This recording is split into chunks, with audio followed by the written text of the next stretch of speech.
You know, I always thought retirement would be all about kicking back with a cold one, maybe catching a game or two without a care in the world.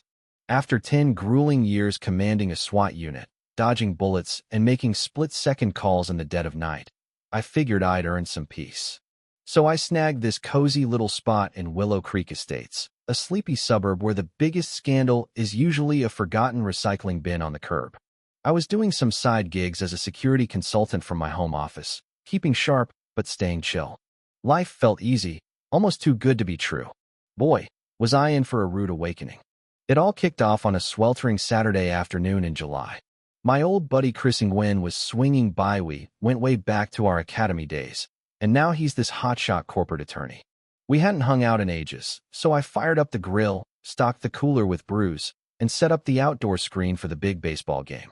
Perfect weather, my team on a hot streak, no deadlines looming. Chris pulls up around noon, and we're right back in the groove, laughing like idiots, cracking open beers, and trash-talking the opposing pitchers. When our guys smashed a home run in the fifth inning, we let out a whoop nothing wild, just two dudes hyped for 30 seconds tops. But apparently, that was enough to rattle the cage of my next-door neighbor, Victoria Hargrove. I'd clocked her eyeing me since I moved in 9 months earlier, always peeking from her curtains whenever company showed up, like she was running surveillance. I chalked it up to boredom-retired folks with too much time on their hands, right? But that day, she wasn't subtle. Chris spots her snapping pics of us through her living room window, phone in hand, like a paparazzo. We joke about being famous, but it creeps me out. Why document neighbors chilling in their own yard? My gut, honed from years of high-stakes ops, whispered trouble, but I brushed it off. Huge mistake. 20 minutes later, a county code enforcer rolls up, looking sheepish as he approaches my fence. Got a report of a rowdy party disturbing the peace, he says. Chris and I burst out laughing. Party? It's just us two, nursing beers and watching sports. The guy scans the scene, sees no chaos, and shrugs it off. Keep it down after dark, and we're square, he adds, even chatting about the game's score. Cool dude. But as he leaves, I catch Victoria glaring daggers from her window, fuming that her ploy flopped. That's when I knew she wasn't done. Her eyes screamed war. Sure enough, she storms over like a general on the march, arms pumping, face set in stone.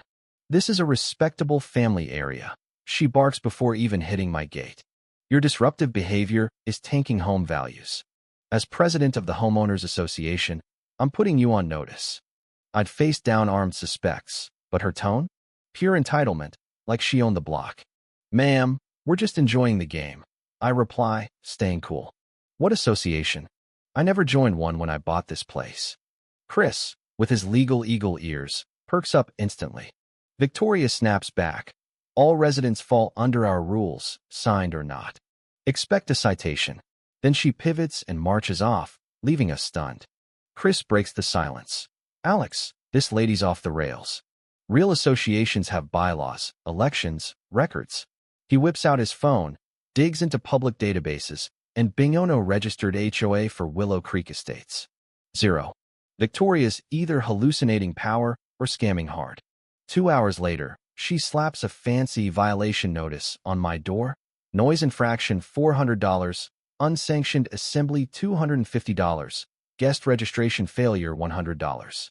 Total, $750 due in 2 days, or escalatory measures ensue. Chris examines it. This is pro-level forgery-spontan legalese, but bogus authority. We're talking felony territory. He snaps photos, urges me to document everything. As he heads out, a text pings from an unknown number. Compliance mandatory. Non-payment invites enforcement. Chills. I text my old boss, Captain Hayes. Might need the squad. Hostile neighbor brewing storm. He fires back, Roger. We're locked and loaded if it hits the fan. That night, shadows flicker at Victoria's place, multiple figures slipping in after dark. My instincts scream setup. Come morning, flyers blanket the neighborhood. Urgent HOA assembly. Safeguard against threats to equity. Slick wording, painting me as a menace eroding everyone's nest eggs. I scout reactions on a walk. Mrs. Jenkins, a mom down the block, pulls me aside, worried. Alex, this makes you sound shady. Is it true? I reassure her it's nonsense, But fears in her eyes, folks here, sweat property dips. Jack Thompson, ex-Marine across the street, scoffs. What HOA? Lived here 15 years, no dues, no meetings. Who's this Victoria crowning herself queen?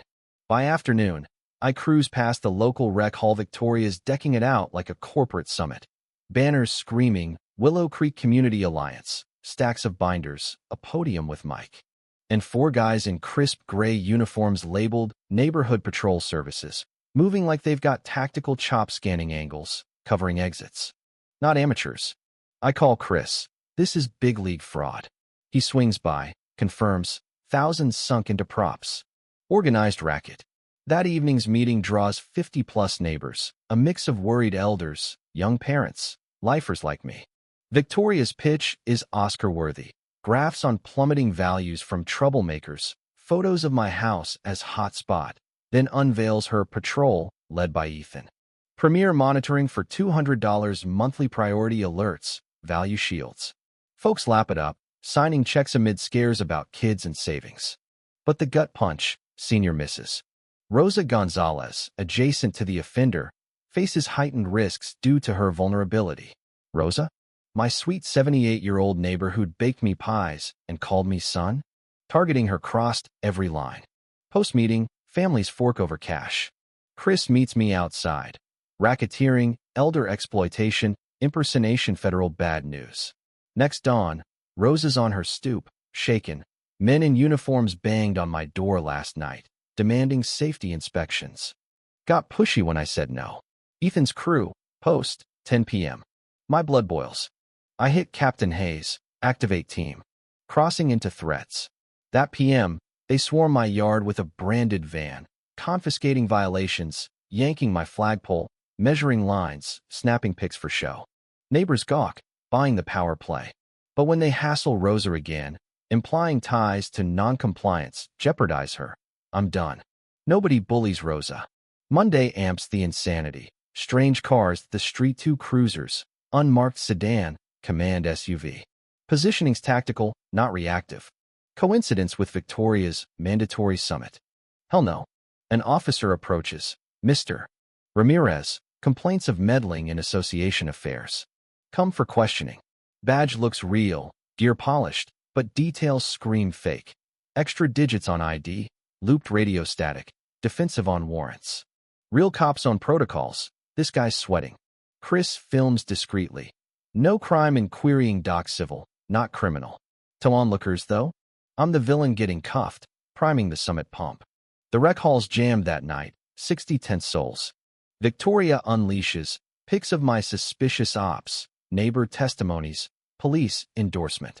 Then Ethan's fakes rise, detaining Alex Ramirez and Chris Nguyen for obstructing governance. Gasps. Chris demands. Charges? Warrants? Jurisdiction? Crickets. But Rosa stands tiny, fierce. These aren't cops. Real ones don't bust folks over paperwork beefs. Silence explodes. Jack piles on. Badges bogus. Gear amateur.